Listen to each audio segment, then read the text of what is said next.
Welcome to education 360 degree.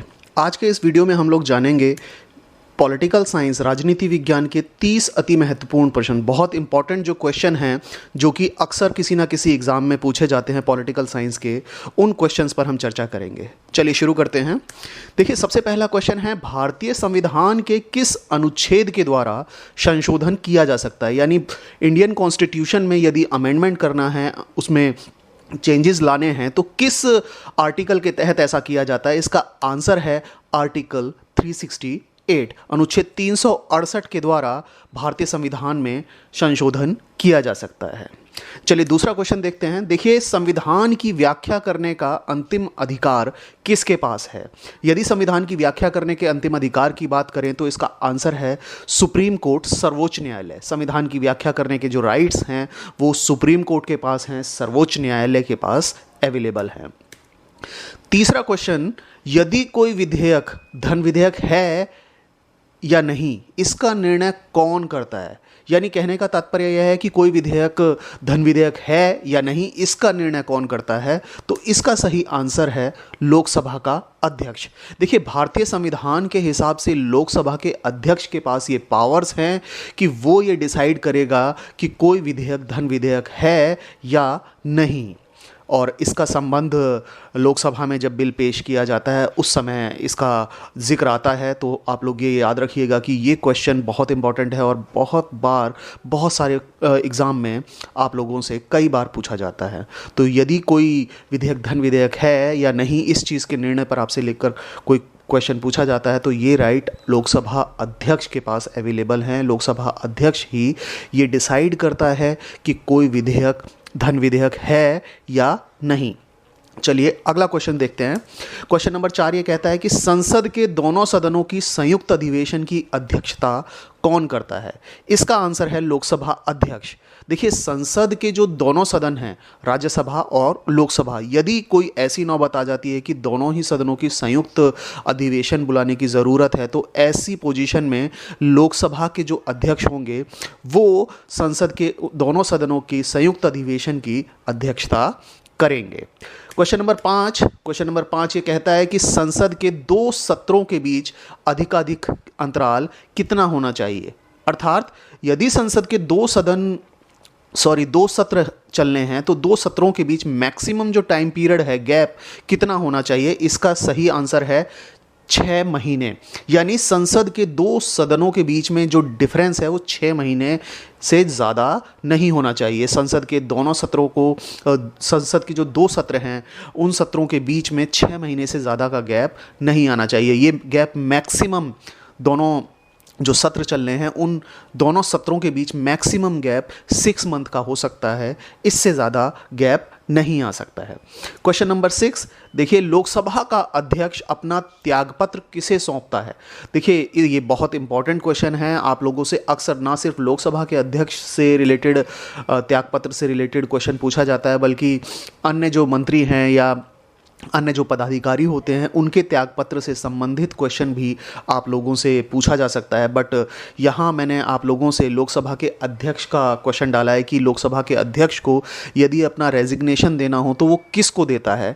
इसका सही answer है लोकसभा का जो उपाध्यक्ष होगा, लोकसभा अध्यक्ष, उसे अपना रेजिग्नेशन, अपना त्यागपत्र सौंपेगा। क्वेश्चन नंबर 7 ये कहता है कि एक वर्ष में कम से कम कितनी बार संसद की बैठक होना आवश्यक है? अभी हम इससे पहले एक बार जिक्र कर चुके हैं क्वेश्चन कि संसद के 2 सत्रों के बीच में मैक्सिमम टाइम पीरियड कितना हो सकता है। वहाँ था इसका answer maximum time period 6 month हो सकता है। इससे ज़्यादा गैप 2 सत्रों के बीच में, 2 बैठकों के बीच में संसद की नहीं हो सकता है। तो सेम इसी पोजीशन में एक साल में कम से कम संसद की कितनी बैठक ज़रूरी है? इसका आंसर है 2 बार। देखिए, क्वेश्चन नंबर 8 ये कहता है कि भारत में नए राज्यों के गठन करने की शक्ति किसके पास है? तो यदि हम भारत में नए राज्यों के गठन करने की शक्ति की बात करें तो ये शक्ति भारत की संसद के पास अवेलेबल है। इंडियन पार्लियामेंट ही भारत में नए राज्यों का गठन करने की शक्ति रखती है। क्वेश्चन नंबर 9, भारतीय संविधान में किस प्रकार की शासन प्रणाली की व्यवस्था की गई है। तो यदि हम भारतीय शासन में अपनी शासन व्यवस्था की बात करें कि कौन सी शासन व्यवस्था है, तो इसका आंसर होगा पार्लियामेंट्री फॉर्म ऑफ सिस्टम, संसदीय शासन प्रणाली। यानी भारतीय संविधान के हिसाब से भारत की जो शासन व्यवस्था है वो संसदीय शासन व्यवस्था है। हमारे यहाँ पार्लियामेंट्री फॉर्म ऑफ सिस्टम को अडॉप्ट किया गया है। और यहाँ आप लोगों के लिए ये जानना बहुत ज़रूरी है कि ये जो संसदीय शासन प्रणाली है, पार्लियामेंट्री फॉर्म ऑफ सिस्टम है, इसको हमने ब्रिटेन के कॉन्स्टिट्यूशन से अडॉप्ट किया है, वहाँ से हम लोगों ने इसे लिया है। क्वेश्चन नंबर 10 ये कहता है कि भारतीय संविधान की 10वीं अनुसूची का संबंध किससे है। बहुत इंपॉर्टेंट क्वेश्चन है। जो संविधान की अनुसूचियां हैं, संविधान की अनुसूची के अंतर्गत 10वीं जो अनुसूची है उसका संबंध किससे है। इसका संबंध दल बदल विरोधी जो कानून हैं उससे संबंधित है। और ये 52वें संविधान संशोधन 1985 के द्वारा इंडियन कॉन्स्टिट्यूशन में जोड़ा गया 10वीं अनुसूची को। और भारतीय संविधान के अंदर दल बदल जो विरोधी कानून था 1985 में राजीव गांधी की गवर्नमेंट के द्वारा लाया गया था। इसके बाद देखें क्वेश्चन नंबर 11, ये कहता है कि शिक्षा, एजुकेशन, जो कि प्रारंभ में राज्य सूची का विषय था, उसे समवर्ती सूची में स्थानांतरित कब किया गया। यानी कहने का मतलब बिल्कुल क्लियर है कि जो एजुकेशन थी स्टार्टिंग में स्टेट लिस्ट का मैटर था, स्टेट लिस्ट का सब्जेक्ट था, लेकिन उसे बाद में कंकरेंट लिस्ट में समवर्ती सूची में ट्रांसफ़र कर दिया गया। लेकिन ऐसा कब हुआ, तो इसका सही आंसर है 42वें संविधान संशोधन 1976 के द्वारा। 42वां जो संविधान संशोधन हुआ 1976 में, जिसे हम मिनी कॉन्स्टिट्यूशन भी कहते हैं, इस संवैधानिक संशोधन के द्वारा 42वें संवैधानिक संशोधन के द्वारा शिक्षा को राज्य सूची से हटाकर उसे कंकरेंट लिस्ट में, समवर्ती सूची में डाल दिया गया। 12वां सवाल ये कहता है कि भारत में न्यायिक जो पुनरीक्षण की संकल्पना है किस देश के संविधान से ली गई है। ये जुडिशियल रिव्यू का जो कंसेप्ट है वो हमने किस देश के संविधान से अडॉप्ट किया है। तो ये जो न्यायिक पुनरीक्षण है, जुडिशियल रिव्यू है, ये भारतीय संविधान में अमेरिका के संविधान से, संयुक्त राज्य America, United state of America से हम लोगों ने अडॉप्ट किया है।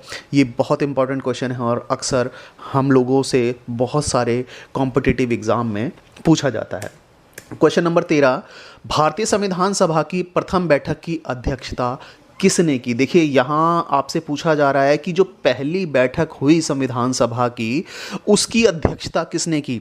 तो इसका सही आंसर है डॉक्टर सच्चिदानंद सिन्हा। देखिए सच्चिदानंद सिन्हा पहली बैठक में एक टेम्परेरी अध्यक्ष चुने गए थे, अस्थायी अध्यक्ष चुने गए थे। और इस सच्चिदानंद सिन्हा जी के बाद जब एक स्थायी अध्यक्ष को चुनने का काम शुरू हुआ तो डॉक्टर राजेंद्र प्रसाद जी को संविधान सभा का स्थायी अध्यक्ष बनाया गया था। लेकिन जब भारतीय संविधान सभा की पहली बैठक हुई थी तो उस समय एक टेम्परेरी अध्यक्ष चुने गए थे, डॉक्टर सच्चिदानंद सिन्हा, जिन्होंने पहली बैठक की अध्यक्षता की थी। क्वेश्चन नंबर 14 इसी पिछले क्वेश्चन से रिलेटेड है। भारतीय संविधान सभा की पहली बैठक कब हुई थी, यानी वो दिन जब संविधान सभा की पहली बैठक हुई, जिस दिन डॉक्टर सच्चिदानंद सिन्हा को अस्थायी अध्यक्ष चुना गया था, तो वो डेट है 9 दिसंबर 1946।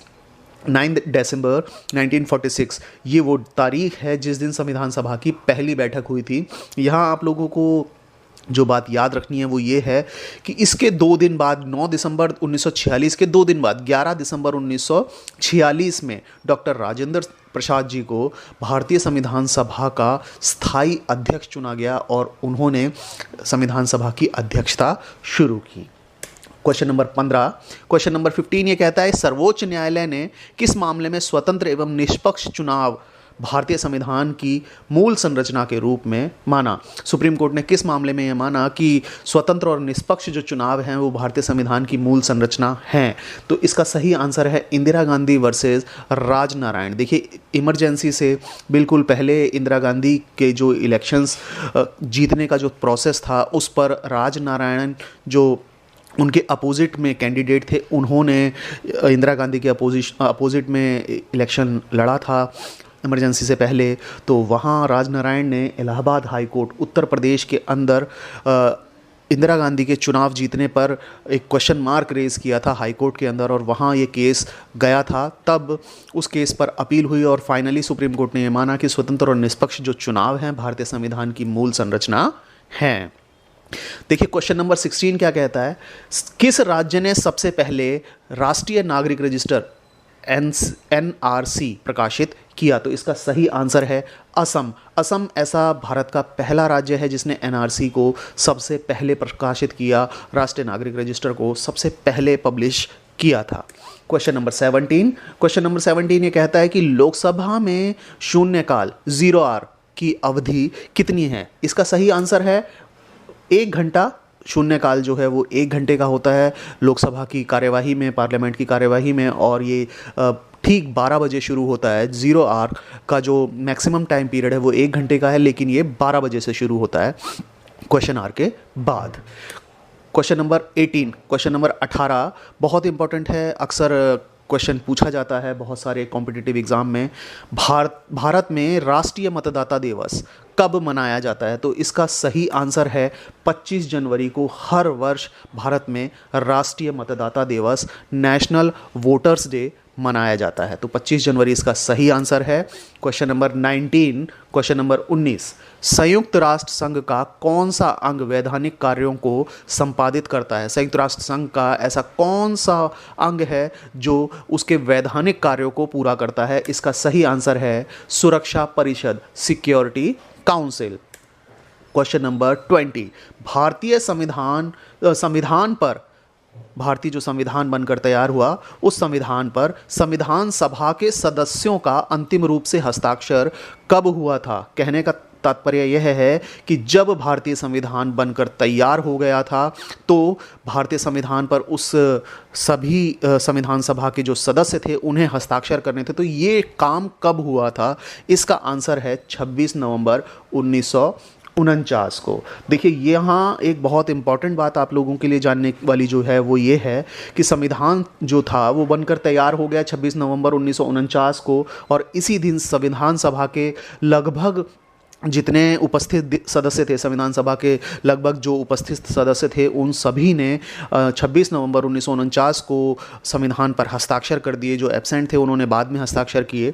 लेकिन जब 26 नवंबर 1949 को भारतीय संविधान बनकर तैयार हो गया था तो फिर 26 जनवरी 1950 को क्यों लागू किया गया? ये 2 महीने का जो टाइम पीरियड रहा, ये गैप किस वजह से आया? तो इसके पीछे एक छोटी सी स्टोरी ये है कि जब कांग्रेस का अधिवेशन हुआ था लाहौर में सन 1930 में, तो वहाँ से कांग्रेस ने ये घोषणा की थी, अंग्रेज़ों से ये कहा कि आप हमें आज़ाद करो या ना करो, लेकिन हम हर वर्ष एक सांकेतिक स्वाधीनता दिवस मनाएंगे, आप लोगों को संकेत देंगे कि हम अपनी स्वाधीनता को मना रहे हैं, हम अपने आप को स्वाधीन मान रहे हैं।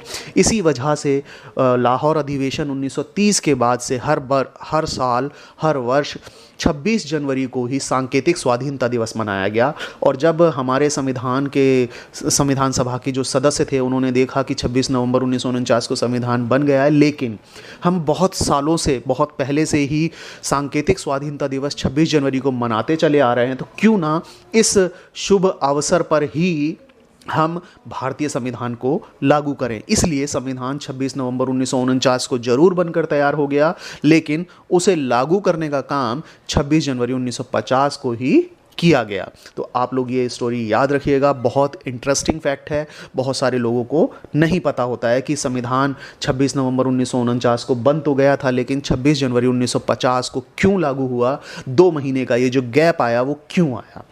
चलिए अगला क्वेश्चन देखते हैं। क्वेश्चन नंबर 21, संयुक्त राष्ट्र संघ की स्थापना डैश के उत्तराधिकारी के रूप में की गई। तो यहाँ इंपॉर्टेंट बात यह है कि संयुक्त राष्ट्र संघ जो कि 1945 में दूसरे वर्ल्ड वार के बाद स्थापित हुआ, दूसरे वर्ल्ड वार के बाद स्थापना इसकी की गई ताकि तीसरा विश्व युद्ध ना हो। इसका मेन मोटिव यही था, विश्व में शांति बनी रहे। तो इसकी जो स्थापना थी वो किसके उत्तराधिकारी के रूप में की गई?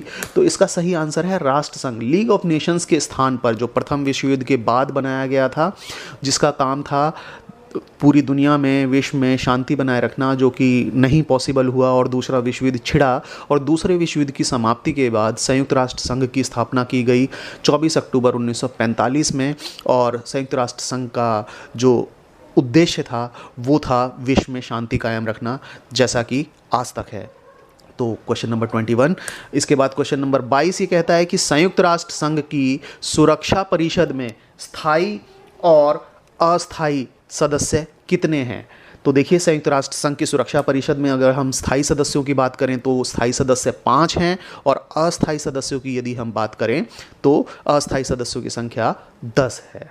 क्वेश्चन नंबर 23, विश्व बैंक की औपचारिक स्थापना कब हुई? विश्व बैंक, वर्ल्ड बैंक जो है वो कब स्थापित हुआ? तो इसका सही आंसर है 1945। ईयर 1945 में वर्ल्ड बैंक को स्थापित किया गया था। क्वेश्चन नंबर 24, अंतर्राष्ट्रीय न्यायालय कहाँ है? देखिए, ये क्वेश्चन बहुत इंपॉर्टेंट है। यहाँ मैंने सिर्फ आपसे ये पूछा है कि अंतर्राष्ट्रीय न्यायालय कहाँ स्थित है, लेकिन इसके अलावा आपसे बहुत सारी चीज़ों के हेडक्वार्टर्स पूछे जा सकते हैं। बट बहुत बार ये देखा गया है कि इंटरनेशनल कोर्ट ऑफ जस्टिस को लेकर, अंतर्राष्ट्रीय न्यायालय को लेकर, उसका हेडक्वार्टर कहाँ है, इस चीज़ को लेकर बहुत सारे कॉम्पिटिटिव एग्ज़ाम में क्वेश्चन पूछा जाता है। इसलिए मैंने यहाँ क्वेश्चन डाला है कि अंतर्राष्ट्रीय न्यायालय कहाँ पर स्थित है। तो इसका सही आंसर है हेग। हेग के अंदर अंतर्राष्ट्रीय न्यायालय का हेडक्वार्टर स्थित है। और इसके बाद क्वेश्चन नंबर 25 ये कहता है कि संयुक्त राष्ट्र संघ के वर्तमान महासचिव कौन हैं? देखिए, यदि आप करंट अफेयर्स से जुड़े हुए हैं, आपको पता होगा कि एंटोनियो गुटेरेस जो है वो संयुक्त राष्ट्र संघ के वर्तमान महासचिव हैं। Question number 26, NATO, NATO, NATO शब्द का विस्तृत रूप लिखें। इसकी फुल फॉर्म बतानी है। नॉर्थ अटलांटिक ट्रीटी ऑर्गेनाइजेशन इसे हम जानते हैं। और नाटो अभी हाल फिलहाल में रूस और यूक्रेन युद्ध के बाद बहुत चर्चा का विषय बना, इसलिए नाटो शब्द किसी भी कॉम्पिटिटिव एग्जाम में पूछा जा सकता है। तो North Atlantic Treaty Organisation NATO की फुल फॉर्म है। क्वेश्चन नंबर 27, भारत में महिलाओं को पहली बार वोट देने का अधिकार किस अधिनियम के तहत मिला? तो इसका सही आंसर है मॉन्टेग्यू चेम्सफोर्ड सुधार 1919 का जो भारत शासन अधिनियम था, उसके द्वारा भारत में महिलाओं को पहली बार वोट देने का अधिकार दिया गया था। क्वेश्चन नंबर 28 बहुत इंपॉर्टेंट है, बहुत सारे कॉम्पिटिटिव एग्जाम में पूछा गया है। सरकारिया आयोग का संबंध किससे है? सरकारिया आयोग का संबंध केंद्र राज्यों के संबंध से है। केंद्र सरकार और राज्य सरकारों के संबंध से है सरकारिया आयोग का संबंध। इसके अलावा क्वेश्चन नंबर 29 बहुत इंपॉर्टेंट क्वेश्चन है। बलवंत राय मेहता समिति, अशोक मेहता समिति, PV राय समिति, LM सिंघवी समिति का संबंध किससे है? देखिए, ये जितनी भी कमिटीज़ का जिक्र किया गया है, बलवंत राय मेहता समिति, अशोक मेहता समिति, PV राय समिति, LM सिंघवी समिति, इन सभी का संबंध पंचायती राज व्यवस्था से है। और ये क्वेश्चन बहुत बार पूछा जाता है। और अंतिम जो क्वेश्चन है बहुत इम्पॉर्टेंट है, भारतीय संविधान की आत्मा किसे कहा जाता है? भारतीय संविधान की आत्मा, देखिए आर्टिकल 32 अनुच्छेद 32 संवैधानिक जो उपचारों का मौलिक अधिकार है, अनुच्छेद 32 के तहत वो भारतीय संविधान की आत्मा है। और भारतीय संविधान की आत्मा अनुच्छेद 32 को किसने कहा? तो इसका सही आंसर है डॉक्टर भीमराव अंबेडकर। डॉक्टर भीमराव अंबेडकर जी ने अनुच्छेद 32 संवैधानिक उपचारों का जो अधिकार है उसे भारतीय संविधान की आत्मा की संज्ञा दी है। तो ये कुल मिलाकर सुपर 30 क्वेश्चंस थे जो पॉलिटिकल साइंस के अक्सर किसी ना किसी कॉम्पिटिटिव एग्जाम में पूछे जाते हैं। उम्मीद करता हूँ आपको सभी 30 क्वेश्चंस का आंसर बहुत आसानी से समझ आया होगा। धन्यवाद।